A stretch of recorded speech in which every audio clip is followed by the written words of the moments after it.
নিয়ত মুখে নয়, নিয়ত মুখে উচ্চারণ করা এভাবে হাদিস শরীফে কোথাও নাই, রাসূল করেন নাই, সাহাবায়ে কেরাম করেন নাই। নাওয়াইতু আন, আমি নিয়ত করেছি উসাল্লি লিল্লাহি তাআলা, আল্লাহর জন্য নামাজ পড়তেছি। আল্লাহরে আপনি শিখাইতে হবে। এই সমস্ত নিয়তের একটাও আল্লাহ নবী শেখান। সুতরাং মুখে উচ্চারণ করার যত নিয়ম কানুন চালু আছে সব বেদাত। তো মুখ দিয়ে নিয়ত করাটাও ধোঁকা। ইমাম আবু হানিফা রাহিমাহুল্লাহ বলেননি, হানফি মযহাবেও নেই। এই নিয়ত পড়া বিদাত বাদ দেন। নিয়ত বেদাত করতে করতে বেদাত বলতে বলতে আমরা খবরই নিচ্ছি না যে শরীরভাবে নিয়ত কিভাবে করতে হয়। ওরা বেদাতি নিয়ত, আর আপনি নিয়ত ছাড়াই সালাত পড়বে। নামাজের পূর্বে নিয়ত করা সুন্নত না ফরজ? ফরজ। নিয়ত করা ফরজ, নিয়ত বলা ফরজ না। নিয়ত করতে হয়, মনের ভিতরে ইচ্ছা পোষণ করতে হয়, নিয়ত করতে হয় না। কিন্তু যদি কেউ মুখে মুখেও এ কথা বলে, তার মনে মনে যে কথাটি আছে সেটি যদি সে মুখে উচ্চারণ করে, তাহলে এতে শরীয়তের কোনো বিধিনিষেধ নেই, বরং এটি করাই যেতে পারে। এবং আল্লাহ রাসূল সাল্লাল্লাহু আলাইহি ওয়াসাল্লাম এবং সাহাবারা কেউই কিন্তু মুখে উচ্চারণ করে নিয়ত করতেন না, নিয়ত করতেন। তিরমিজির মধ্যে ডাইরেক্ট ঘোষণা আছে, নবীজি বলেছেন তাহরিমুহাত তাকবীর, সালাতের মধ্যে তাকবীরে তাহরিমে আল্লাহু আকবার। তো আমাদের সমাজে একটা নাওয়াইতু আন উসাল্লিয়া আরবি একটা নিয়তের গদ আছে। নিয়ত বুঝাবার জন্য কে বা কারা এটা তৈরি করেছেন, এটা ইমাম আবু হানিফা রাহমাতুল্লাহ আলাইহি দিয়ে যান নাই, এটা চার মজাবের কোনো মজাবে নাই, এটা আমাদের স্থানীয় কেউ, এটা বাংলাদেশে কায়দায় বাগদাদির মধ্যে নিয়ত যে মনের পরিকল্পনা, শিশুরা বুঝবে না এই জন্য শিশু কায়দার মধ্যে এটা লিখে দিয়েছে। এটা আসলে হানাফি ওলামারা বলেছেন এটা উচ্চারণ করা আসলে সুন্নাহর মধ্যে নাই, বরং এটা উচ্চারণ করতে গিয়া রাকাতাই বলবো না আরবায় রাকাত বলবো না সালাসে রাকাত, এই গন্ডগোলে পড়ে সূরা ফাতিহা ছুটে যায়। আপনি কোন দিকে তাকিয়ে আছেন, কাবার দিকে আছেন না উল্টো দিকে আছেন, আল্লাহ জানেন না? আবার খাওয়া লাগবে যে আল্লাহ আমি কিন্তু কাবার দিকে আছি। নাওয়াইতু আন, আমি নিয়ত করেছি উসাল্লি লিল্লাহি তাআলা, আল্লাহর জন্য নামাজ পড়তেছি। তো কার জন্য পড়তেছেন আল্লাহর খবর নাই। আরবা রাকাতিন, 4 রাকাত পড়েন না রাকাতাইন 2 রাকাত, সেটাও আল্লাহ জানেন না। আল্লাহরে আপনি শিখাইতে হবে। এই সমস্ত নিয়তের একটাও আল্লাহ নবী শেখান। কাজে এইগুলো কোনোটারই দরকার নেই। এটা আমাদের মাওলানা আশরাফ আলী থানভী রাহমাতুল্লাহ আলাইহি তিনি বলছেন নিয়ত হলো মনে মনে কোন নামাজ পড়তেছি এটা জানা। কিন্তু আমাদের দেশে তো যিনি তরজমা করেছেন তিনি বলছেন, আশরাফ আলী থানভী সাহেবের তরজমা করার পরে ব্র্যাকেটে নিজের কথা নিজের মন্তব্য লিখছেন, তবে বুজুর্গের দিন যেহেতু আরবি নিয়ত পড়া ভালো মনে করিয়াছেন, তাই আরবি নিয়ত পড়া মুস্তাহাব। নিচে আরবি নিয়ত গুলো তুলিয়ে দেওয়া হইল, উল্লেখ করিয়ে দেওয়া হইল। এটা কিন্তু উনি নিজেই অ্যাড করেছেন এবং কোন হাদিসে আপনি এটা একটাও পাবেন না।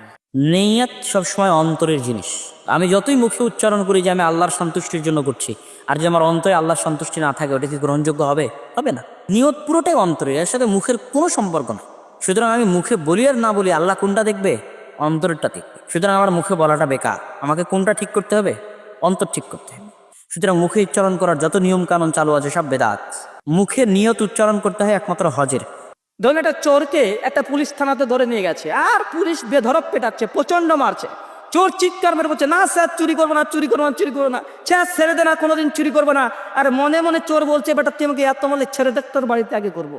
বা বলুন তো এই চোরটা নিয়াত কোনটা, যেটা অন্তরে বলছে না যেটা মুখে বলছে? আরে মনে মনে বলছে, বেটা তুই ছেড়ে দেখ, তোর বাড়িতে আগে করবো। মানে অন্তরে যেটা করছে এটাই হচ্ছে নিয়াত, মুখ দিয়ে যেটা বলছে এটা ধোঁকা। তো মুখ দিয়ে নিয়াত করাটাও ধোঁকা। নিয়ত ছাড়া কোনো আমল শুদ্ধ হয় না, কিন্তু সুন্নতি নিয়তের পদ্ধতি দেখি এইটা আমরা অনেকে আজও আহলে হাদিসরাও খেয়াল করি নাই। ওরা তো নিয়ত করতে যাতে নিয়তের গুরুত্ব এমন ভাবে বুঝলো যে বেদাতের মধ্যে পড়ে গেছে। আর আমরা নিয়ত বেদাত করতে করতে বেদাত বলতে বলতে আমরা খবরই নিচ্ছি না যে শরীরভাবে নিয়ত কিভাবে করতে হয়।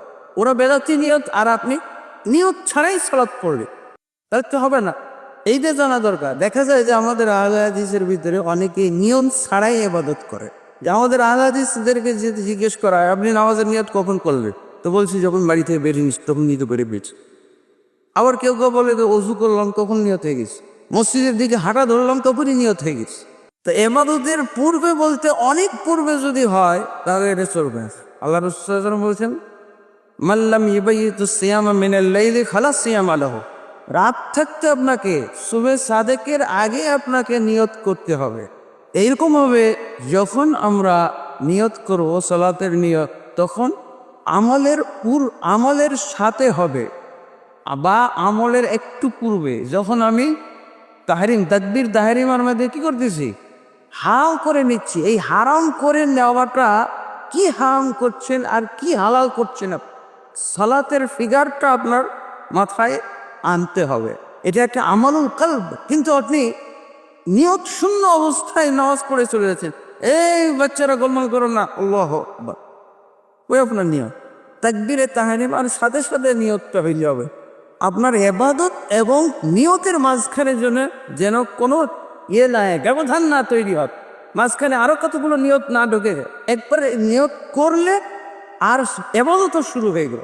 এরকম না যে বাড়ি থেকে আসতেছেন আরো 10টা কল্পনা আপনার মাথায় যাচ্ছে, আপনি এটা কিভাবে এই নিয়ত নিয়ে কিভাবে সালাতে ঢুকতেছে। যে আমরা যারা ওয়াজ মাহফিলে আসছি আজকে, আপনারা কি নিয়ত করে আসছেন না নিয়ত ছাড়া আসছেন? আচ্ছা, নিয়ত পড়ি আসছেন না পড়ি আসেন নাই? মাহফিলে রওনা দেওয়ার সময় কি বলছেন? নাওয়াইতু আন আযহাবা ইলাল মাহফিল ফি আদার মানি কাশেমালি, এরকম দোয়া করে আসছেন, নিয়ত করে আসছেন? তাহলে আপনারা সওয়াব পাইবেন কেমনে? নিয়ত করে আসছে, নিয়ত পড়ে আসেনি। আর নিয়ত করার উপরেই সওয়াবটা নির্ভরশীল। আল্লাহ রাসূল সাল্লাল্লাহু আলাইহি ওয়াসাল্লাম বলছেন, ইন্নামাল আমালু বিন্নিয়াত ওয়া ইন্নামা লিকুল্লি ইমরিইম মা নাওয়া। আল্লাহ রাব্বুল আলামিন প্রত্যেকটি আমলের সওয়াব নিয়তের মাধ্যমে দিয়ে থাকেন। যার নিয়ত যেটা থাকবে, যার মাকসাদ যেটা থাকবে, সেই নিয়তের আলোকে আল্লাহ রাব্বুল আলামিন সওয়াব দিবেন। তাহলে আমাদের নিয়ত আছে, ঘর থেকে বেরে তো হয়েছি আলোচনা শোনার জন্য, এটাই নিয়ত। ওই নাওয়াইতু আন আযহাবা ইলাল মাহফিল এটা পড়া লাগবে না। নামাজের পূর্বে নিয়ত করা সুন্নত না ফরজ? ফরজ। ইন্নামাল আমালু বিন্নিয়াত, নামাজের ফরজের মধ্যে একটা হলো নিয়ত করা। শুনেন নাই? নিয়ত করা ফরজ, নিয়ত বলা ফরজ না। নিয়ত বলা মুখ দিয়া হয়, আর নিয়ত করাটা মন দিয়া হয়। অনেক সময় বলে না যে আগামী বছর হজে যাওয়ার নিয়ত করছি, এর মানে সে বলছে নাওয়াইতু আনা রফিল হজ, এর বলে, কিন্তু তারপরও বলে আমার হজে যাওয়ার নিয়ত। একজন যাইতেছে রাস্তা দিয়ে, কেউ কোন দিকে ছুটছেন, কই যাইতেছেন, বলে যে ভাই বাজারে যাওয়ার নিয়ত করছিলাম। সে কেউ নাওয়াইতু আন পড়ে আসছিল, তার মানে কি তার মনে বাজারে যাওয়ার ইচ্ছা। নিয়ত মানে ইচ্ছা। আপনি কি ইবাদত করতেছেন, সেই ইচ্ছা, সেই ইন্টেনশন, সেই চিন্তা আপনার মাথায় থাকলে নিয়ত হয়ে গেছে। মুখে নাওয়াইতু আন পড়ার দরকার আকরাম সাল্লাল্লাহু আলাইহি ওয়াসাল্লাম শেখানো নাই। যদি এটা দরকার হতো তিনি শিখাইতেন, কিন্তু আমরা ছোটবেলা থেকে নাওয়াইতু আন পড়ছি। এই নাওয়াইতু আন বগদাদি কায়দাতেই আছে, ওই মক্কা মদিনার কায়দায় নাই। ইন্নামাল আমালু, নিয়ত ছাড়া কোনো আমলে হবে না, তাই না? এই যে আপনারা আজকে এখানে আসছেন, হাদিসে আসছে কেউ যদি ভালো কথা শোনার নিয়তে আসে, তাহলে যাওয়া আসা সব মিলিয়ে তার জিহাদের রাস্তায় চলার সওয়াব হবে। আমার প্রশ্ন হলো, আপনারা যখন বাড়ির থেকে বেরিয়েছিলেন তখন কি বলেছিলেন নাওয়াইতু আন আযহাবা ইলা বনপাড়া? তখন তো বাংলায় তো বলছিলেন আল্লাহ আমি বনপাড়ায় যে ওয়াজ শোনার নিয়ত করছি বলছিলেন, তাহলে সওয়াব হয়নি। রাজি আছেন তো? নিয়ত করতে হয়, মনের ভিতরে ইচ্ছা পোষণ করতে হয়, নিয়ত করতে হয় না। নিয়ত আসলে আরবিতে বলা হয় তাওয়াজ্জুহুল কলবি নাহওয়াল মাতলুব, অর্থাৎ কোনো একটি উদ্দিষ্ট বস্তুর দিকে নিজের অন্তরের একনিষ্ঠ ইচ্ছা, এটাকেই বলা হয় নিয়ত। অর্থাৎ মনের ইচ্ছা পোষণকে নিয়ত বলা হয়, মুখের উচ্চারণকে নিয়ত বলা হয় না। সুতরাং আমরা যেই প্রচলিত যেই দোয়াগুলো রয়েছে বিভিন্ন নামাজের, নাওয়াইতু আন উসাল্লি লিল্লাহি বা এই ধরনের গদ বাঁধা যে নিয়তগুলো রয়েছে, এই নিয়তগুলো কোনো কোরআন হাদিসে বর্ণিত নিয়ত নয়।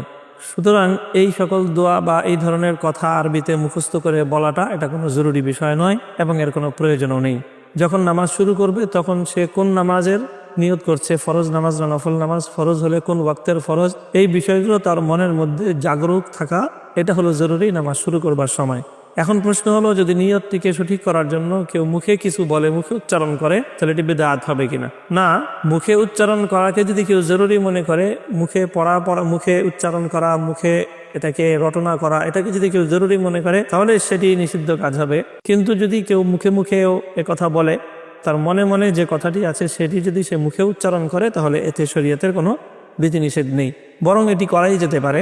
কারণ মনের মধ্যে অনেক সময় সে কোন উদ্দেশ্যে এবং কোন নিয়তে নামাজ শুরু করছে, এ বিষয়টি মনের স্মরণ থেকে এটি বিস্তৃত হয়ে যেতে পারে, ব্যক্তি ভুলে যেতে পারে, অথবা ভিন্ন কোনো সম্ভাবনা থেকে যায়। এই জন্য মনের ইচ্ছাটিকে যদি নিঃশব্দে মুখেও কেউ উচ্চারণ করে, তাহলে এটি তার মনের মধ্যে নির্দিষ্ট নামাজ অথবা নির্দিষ্ট ইবাদতের উদ্দেশ্যটাকে আরও বলিষ্ঠ করবে এবং আরো নির্ধারণ করবে। কাজেই মুখে উচ্চারণ করতে দোষের কিছু নেই, যদি কেউ মুখে উচ্চারণ করাটাকে জরুরি মনে না করে। নিয়ত, নামাজের নিয়ত করতে হবে না পড়তে হবে? ভারত, বাংলাদেশ, পাকিস্তান অধিকাংশ মানুষরা নিয়ত করে না। কি করে? নিয়ত পড়ে, নামাইতে এখানে করে। আর আমরা নিয়ত করি। নবী সাল্লাল্লাহু আলাইহি ওয়াসাল্লাম নিয়ত করতে বলেছেন, আর প্রত্যেক মানুষ যে কোনো কাজ করে নিয়ত করে করে। এখানে কি জন্য এসছেন? বিনা নিয়তে এসছেন? বিনা নিয়তে একটা পা উঠতো না, একটা কদম উঠতো না। যখনই বাসা থেকে একটা কদম রেখেছেন তখনই নিয়ত করেছেন যে মসজিদে যাবো, দিনের কথা শুনবো, না হলে এই মসজিদে হয়তো নামাজ পড়তে না, দূরে থাকে না, ঠিক না? না হয়তো পড়েছেন নাকি? এটাও তো নেকির কাজ, সোয়াবের কাজ, ইবাদত কাজ, এলিম শিখতেছে, না হয়তো পড়েছেন?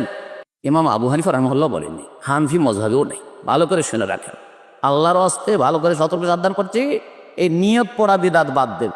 নিয়ত হচ্ছে আপনার মনের ইচ্ছা, ইন্টেনশন। আপনি ভোর রাতে উঠে ওযু করে যে মুসল্লায় দাঁড়ালেন আর ভাবছেন যে আমি এখন 2 রাকাত করবো, এটাই হচ্ছে নিয়ত। এটা মুখে উচ্চারণ করার কোনো প্রয়োজন নেই। নিয়ত করতে হয়, নিয়ত পড়তে হয় না। এবং আল্লাহ রাসূল সাল্লাল্লাহু আলাইহি ওয়াসাল্লাম এবং সাহাবারা কেউই কিন্তু মুখে উচ্চারণ করে নিয়ত পড়তেন না, নিয়ত করতেন, এক্সেপ্ট হাজ এন্ড উমরা। শুধুমাত্র হজ এবং উমরার ক্ষেত্রে আল্লাহ হাবিব সাল্লাল্লাহু আলাইহি ওয়াসাল্লাম এবং সাহাবারা মুখে আওয়াজ করে উচ্চারণ করে নিয়ত করতেন। তারা পড়তেন লাব্বাইকা হাজ্জান, আল্লাহ আমি হজের নিয়ত করলাম, অথবা লাব্বাইকা উমরাতান, আল্লাহ আমি উমরা নিয়ত করলাম। হজ উমরা ছাড়া আর কোনো কিছুতেই মুখে উচ্চারণ করে এভাবে নিয়তের প্রয়োজন হয় না। বাকি সবকিছু হচ্ছে মনের ইন্টেনশন।